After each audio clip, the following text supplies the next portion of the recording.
안녕하세요. 취업 공방에 오신 취준생 여러분. 저는 여러분의 공기업 취업을 함께 만들어가고 있는 공방지기 소원수입니다. 안녕하세요. 반갑습니다. 취업 공방 공방지기 윤종혁입니다. 네, 공방지기 윤쌤. 지난주에 저희 1편 영상 올라가고 주변 반응 혹시 어떠셨나요? 뭐 여러 가지로 아주 뜨거웠다라고 할 수 있는데 상담하는 학생분들이 내용이 좋다고 그래요. 그러면서 자꾸 이렇게 많이 웃으시더라고요. 이유는 잘 모르겠습니다. 저도. 네, 저도 내용이 좋다는 이야기 참 많이 들었는데요. 그 외에는 저도 노코멘트 하겠습니다. 네, 여러분들 지난주 저희 취업 공방 영상 보셨을까요? 혹시라도 못 보신 분들은 빨리 보고 오시기 바랍니다. 그래야 본격적으로 취업 공방에서 공기업 취업 만들기를 시작할 수 있으니까요. 그죠, 쌤? 네, 맞습니다. 지난주에는 우리가 자가점검 체크리스트 10개를 이야기를 했었잖아요. 만들기를 하기 전에 준비물과 스스로에 대한 실력 점검을 가졌었단 말이에요.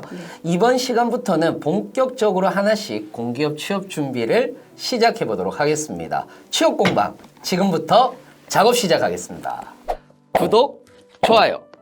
자, 오늘은 공기업 취업 준비를 시작하는 첫 작업인 만큼 가장 기본적인 것부터 시작하려고 합니다. 바로 용어 정리 시간입니다. 공기업 취업을 해야지 라고 생각하고 검색을 해보면 굉장히 낯선 용어들을 만나게 되고 당황하시는 분들도 굉장히 많습니다. 생각하시는 것보다 더 다양한 공기업이 있고 낯선 용어에 좀 멈칫하시는 분들도 굉장히 많더라고요. 네, 맞아요. 그래서 오늘 저희가 다수의 고등학교나 대학교를 강의할 때 들었던 질문들하고 학원 수업에서 들었던 질문들 중에서 정말 많이 물어보신 용어들을 위주로 좀 가지고 와봤습니다. 구독, 좋아요. 네, 그 중에서 첫 번째 용어입니다. 공사와 공단. 정말 너무 많이 들었던 질문이에요. 그리고 차이를 모르고 지원하시는 분들도 있어요. 그런데 확실하게 구분하셔야 여러분들이 지원하실 때 도움이 됩니다. 공사와 공단은 성격이 정말 다르기 때문입니다. 네, 맞습니다. 그런데 이 단어들을 검색창에 검색해보시면 위와 같은 설명이 나오거든요. 너무 어렵습니다. 그래서 이 어려운 설명을 윤쌤이 딱 3줄로 요약해서 설명해 주신다고 합니다. 쌤, 딱 3줄 부탁드릴게요. 아, 꼭 3줄이어야 됩니까? 당연하죠. 우리 취업 공방에서는 효율성을 가장 중요시하기 때문이죠. 일단 너무 어렵지만 해볼게요. 첫 번째, 공사와 공단은 정부 출자 기업들이다. 두 번째, 공사는 기업의 성격을 가지고 있어서 경제활동, 즉 이익 추구를 목표로 한다는 점입니다. 세 번째, 공단은 행정기관으로서 효과적인 정책 수행을 목표로 한다는 점. 이렇게 3줄로 요약을 할 수 있을 것 같습니다. 아, 정부 출자 뭐 이런 거 너무 어려운 것 같은데 혹시 좀 더 쉬운 예시로 한번 들어주실 수는 없을까요? 예를 들어서 전력공사는 전기를 공급하는 회사입니다. 그래서 여기에 대해서 요금을 받죠. 이를 전력요금이라고 합니다. 이때 우리는 대부분 전기세라고 얘기를 하시는 분들도 계세요. 세금의 형태다라고 하는데 이는 잘못된 표현이죠. 전력요금이 맞습니다. 이럴 때 사용하는 것이 공사입니다. 공단 같은 경우는 정부 부처 산하기관으로서 사업을 대신하는 기관인데 국민건강보험공단을 예로 들어서 보건복지부 산하기관이고요. 국민건강보험을 관리하는 곳이다 라고 이렇게 생각을 하시면 좀 더 쉽지 않을까라고 생각을 해봅니다. 네, 결국 공사와 공단은 추구하는 목표가 다르다는 것을 취업 공방 수강생분들이 아시면 되는 거네요. 네, 그렇죠. 자, 이제 두 번째로 넘어가 볼까요? 최근 공기업에서 준비하시는 분들은 공고문에 지역인재 채용 관련 단어들을 굉장히 많이 보실 겁니다. 자, 이거 소원쌤 설명 한번 부탁드릴게요. 아주 간단하게. 네, 어렵지 않죠.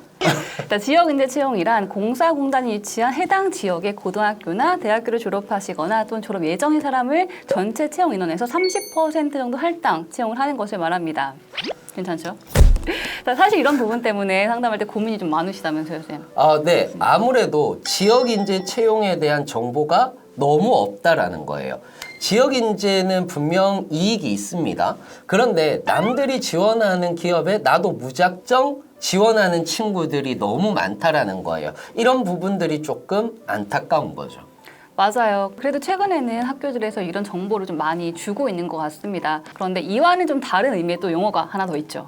그렇죠. 비슷하긴 하지만 조금 의미가 다른 바로 거주지 제한 채용인데 거주지 제한은 말 그대로 거주지에 제한을 두는 것을 말합니다. 대부분 이건 오지에 있는 공공기관에서 어떤 지역에 거주하면서 지낼 사람들만 채용하기도 하는 거고, 또는 해당 지역에 주소지를 두고 있는 경우에만 지원할 수 있는 경우들도 있습니다. 예를 들어 드릴게요.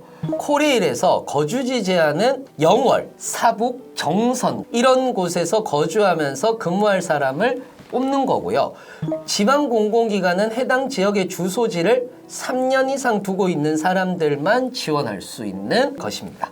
네, 지금 코레일 공고문 이야기 하셨으니까 그 네. 정보 제한이란 용어도 설명 한번 해주세요. 이거 진짜 질문 많이 올라오더라고요. 네, 정보 제한. 정보라는 말을 알고 계셔야 돼요. 같은 직급 안에서 다른 관직으로 보태서 임명하다라는 뜻을 가지고 있어요. 다른 직급으로는 몇 년간 옮기지 못하는 것을 말을 합니다.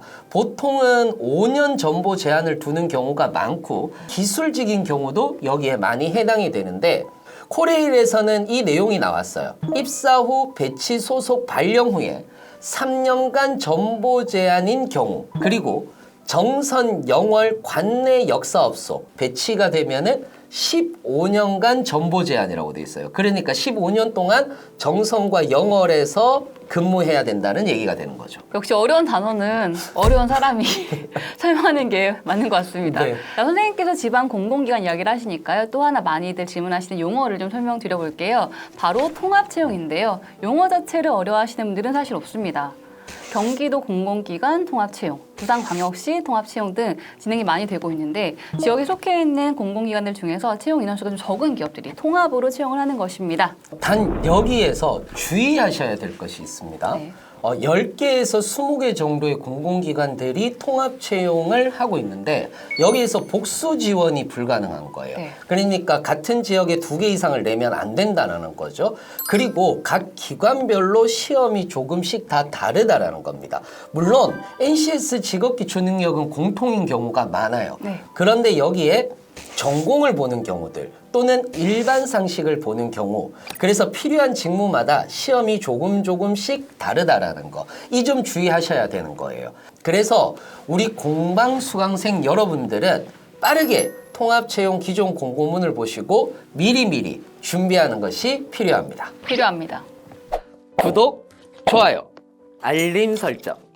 이번 시간에는 기초적인 용어와 채용 공고문에서 여러분이 많이 질문하는 용어들을 공부해 보았습니다.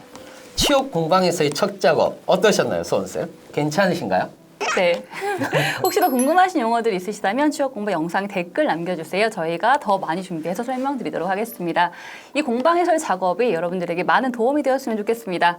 근데 다음 주에는 어떤 작업이 준비되어 있죠?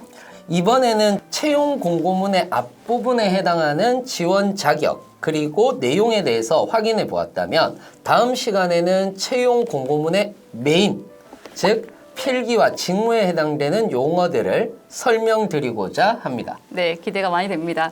공기업 취업을 위한 취업 공방 수강생 여러분, 구독, 좋아요, 알림 설정, 응원 댓글 부탁드립니다. 다음 시간에 다시 만나요.